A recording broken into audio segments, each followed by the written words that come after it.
नमस्कार, जनता टीवी देख रहे हैं आप और मैं हूं आपके साथ रितेश कुमार गौतम। और अब वक्त हो चला अपने प्रदेश उत्तर प्रदेश का। मुख्यमंत्री योगी आदित्यनाथ का 3 दिवसीय दौरे पर गोरखपुर में है और जहां पर टाउन हॉल स्थित गांधी जी की प्रतिमा पर माल्यार्पण किया और शास्त्री चौक चौराहे पर लाल बहादुर शास्त्री जी की प्रतिमा पर भी उन्होंने माल्यार्पण किया। दोनों ही महान पुरुषों को मुख्यमंत्री योगी आदित्यनाथ ने आज नमन किया, उनकी प्रतिमाओं पर माल्यार्पण भी किया गया है। आज 2 अक्टूबर है। राष्ट्रपिता महात्मा गांधी जी की पावन जयंती।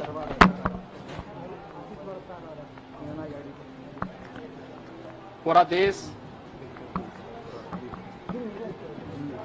की आजादी के महानायक राष्ट्रपिता महात्मा गांधी की 154वीं पावन जयंती पर पूज्य बापू को नमन कर रहा है।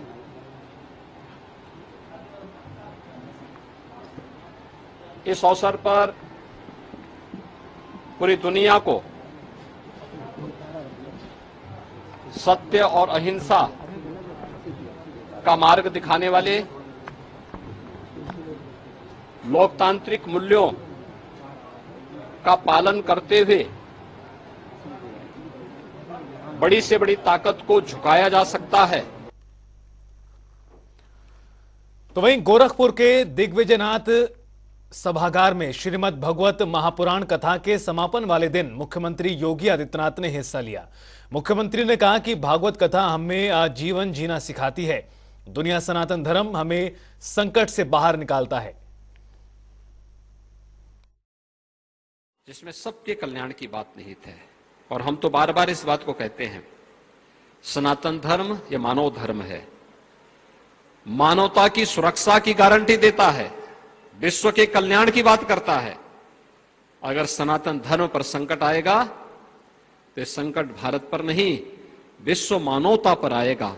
और इसीलिए सनातन धर्म सदैव उन मूल्यों की रक्षा करने की हमें प्रेरणा देता है जो व्यक्ति हो, समाज हो या एक व्यवस्था, इन सब के संरक्षण की, इन सबको सुरक्षित रखने की गारंटी अगर कोई देता है तो हमारा सनातन धर्म देता है। सनातन धर्म ही श्रीमद् भागवत महापुराण की कथा के माध्यम से, जो पहले दिन भी मैंने इस बात को कहा था, दुनिया के अंदर जितने पंथ मत संप्रदाय निकले हैं,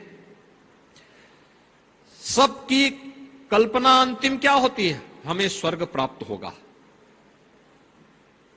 लेकिन हमारा सनातन धर्म क्या कहता है? क्षीणे पुणे मृत लोका वसंती। जैसे पुण्य क्षीण होंगे, समाप्त होंगे, फिर से आना पड़ेगा। इसलिए श्रीमद् भागवत महापुराण ने मुक्ति की, जन्म मरण की से सर्वथा मुक्ति की जो बात की है, वह केवल और केवल सनातन धर्म में ही देखने को मिलेगा, अन्यत्र कहीं नहीं देखने को मिलेगा। तो वहीं देवरिया में बेहद ही सनसनीखेज मामला सामने आया है, जहां पर एक ही गांव के 6 लोगों को मौत के बाद पूरे इलाके में दहशत फैल गई। आपको बता दें कि रुद्रपुर इलाके के फतेहपुर गांव में जमीन को लेकर 2 पक्षों में लंबे समय से विवाद चल रहा था। पुलिस को पहले से इस विवाद की जानकारी दी गई। स्पेशल डीजी प्रशांत कुमार ने कहा कि 14 लोगों को हिरासत में लिया गया है, जिनसे फिलहाल पूछताछ की जा रही है। तो वहीं उन्होंने कहा कि अगर पुलिस कर्मियों की लापरवाही सामने आती है तो उनके भी खिलाफ कार्रवाई होगी।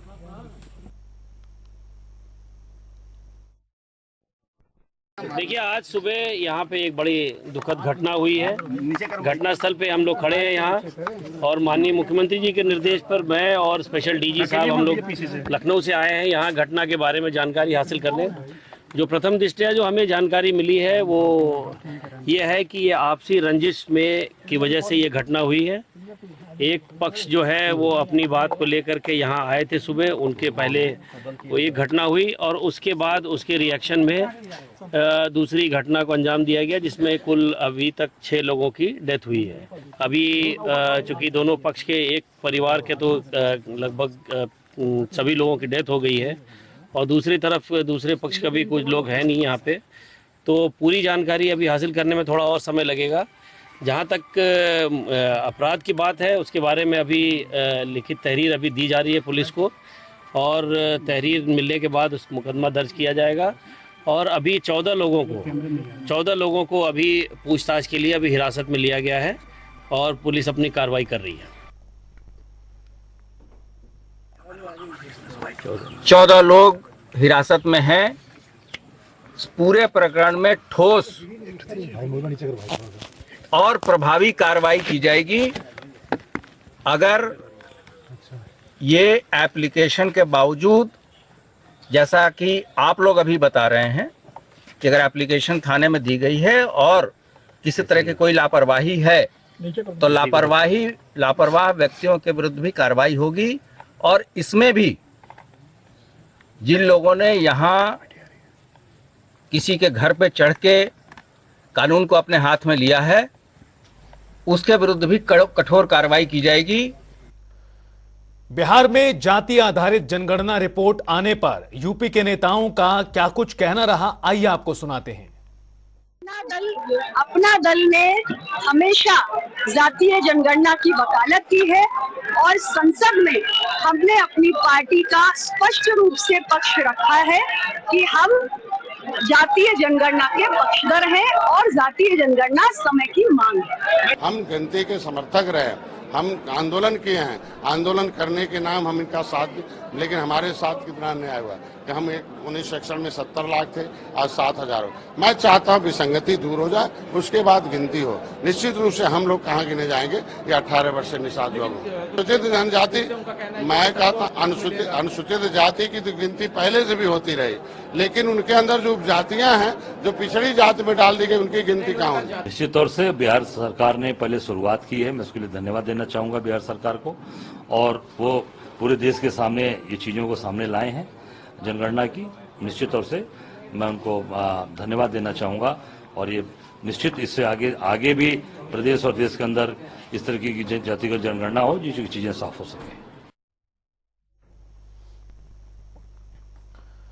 तो वहीं बीजेपी प्रदेश अध्यक्ष भूपेंद्र चौधरी नोएडा के दौरे पर रहे, जहां उन्होंने सेक्टर 37 में भीमराव अंबेडकर की मूर्ति पर पुष्प अर्पित किए, तो वहीं उन्होंने झाड़ू लगाकर स्वच्छता का भी संदेश दिया। स्वच्छता का एक पखवाड़ा है, इस पखवाड़े के तहत हम लोग भारतीय जनता पार्टी के सभी कार्यकर्ता इस स्वच्छता अभियान को लेकर हम लोग आगे बढ़ रहे हैं और देश के स्वच्छता के लिए जनमानस को जागृत करना, इस अभियान से समाज में जागृति पैदा करके हम सब लोग स्वच्छता के प्रति दृढ़ता से खड़े हों। क्योंकि जिस प्रकार की आज परिस्थिति है, उन परिस्थितियों में भारतीय जनता पार्टी लगातार अपने कार्यक्रम और अभियानों के माध्यम से हम लगातार जनता के बीच में।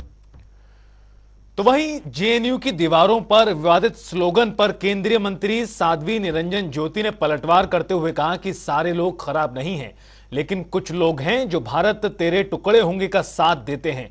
तो वहीं उन्होंने अखिलेश यादव पर पलटवार करते हुए कहा, बीजेपी को हटाने के लिए नहीं, देश के विकास को रोकने के लिए षड्यंत्र किया जा रहा है।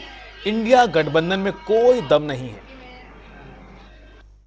बीजेपी को हटाने के लिए नहीं, इस देश के विकास को रोकने के लिए षड्यंत्र हो रहा है। जो आज विश्व के अंदर भारत का कद बढ़ा है, सम्मान बढ़ा है, और माननीय प्रधानमंत्री जी पूरी देश की जनता का आभार व्यक्त करते हैं। अब इनका अकेले लड़ नहीं सकते, पहले भी लड़े थे, 2017 में कांग्रेस के साथ मिलकर लड़े थे, 19 में बसपा के साथ मिलकर लड़े थे, तो कब अकेले लड़े? ये भी करके देख ले, आएंगे तो मोदी जी। अयोध्या से रामेश्वरम तक लगने वाले राम स्तंभ का पहला स्तंभ आज अयोध्या पहुंच गया। राजस्थान से अयोध्या पहुंचे स्तंभ का पूजन कर स्वागत किया गया। आपको बता दें कि अयोध्या से रामेश्वरम तक यानी करीबन 2500 किलोमीटर में 290 श्री राम स्तंभ लगाए जाएंगे। पहला स्तंभ वन गमन के पहले पड़ाव यानी अयोध्या में मणि पर्वत पर लगाया जाएगा। और भी जो अध्यापक लोग हैं विधि विधान से पूजा करने वाले हैं, क्योंकि एक ऐतिहासिक क्षण है राम जी के लिए, और अयोध्या में स्तंभ आना ये हम सब के लिए बहुत गौरव का विषय है। और आज हम अयोध्या में इस कार्तिकपुरम स्थान में विधि विधान से पूजन करके हम भव्य स्वागत करने वाले हैं। ये स्तंभ जो चला है राजस्थान माउंट आबू से चला है और ये अयोध्या कार्तिकपुरम में पहुंच चुका है। 1200 किलोमीटर की यात्रा करके ये स्तंभ आया है। स्तंभ की संरचना की बात करें तो ये बलुआ पत्थर से बना हुआ है। लगभग 1000 वर्ष इसकी आयु है। इस पर एक कोटिंग करी गई है जिसकी वजह से इस पे कोई भी प्राकृतिक जो चीजें हैं जैसे कि काई वगैरह लगना कुछ भी होना तो उस पर नहीं होगा, उसका कोई असर नहीं होगा। इसमें भव्यता और सुंदरता के लिए जो सूर्यवंशी के जो चिन्ह है जैसे कि धनुष है, प्रभु का जो मस्तक पे जो तिलक होता था, ऐसी चीजें इसमें इंगित करी गई हैं। एक 3.5 से 4 फीट का ब्रास का एक ध्वज भी लगेगा जो स्तंभ के ऊपर हिस्से में लगेगा।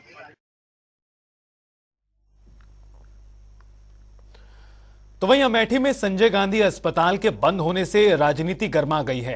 कांग्रेस लगातार अस्पताल को खोलने की मांग कर रही है। इस कड़ी में कांग्रेस के पूर्व एमएलसी दीपक सिंह ने मुख्यमंत्री योगी को पत्र लिखा है। आपको बता दें कि बीते कई दिनों से दीपक सिंह सीएमओ दफ्तर के बाहर धरने पर बैठकर प्रदर्शन कर रहे हैं, अपना आक्रोश जाहिर कर रहे हैं।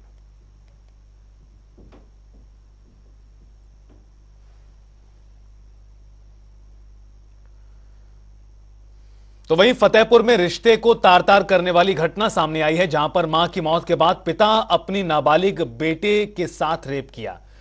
बार बार पिता की घिनौनी करतूत से तंग आकर बेटी ने इसकी जानकारी अपने भाई को दी और फिर कहीं जाकर पिता की हरकतों की जानकारी लगी। भाई और परिवार के अन्य सदस्यों ने इसकी सूचना पुलिस को दी। पुलिस ने तत्परता से कार्रवाई करते हुए आरोपी पिता को गिरफ्तार किया।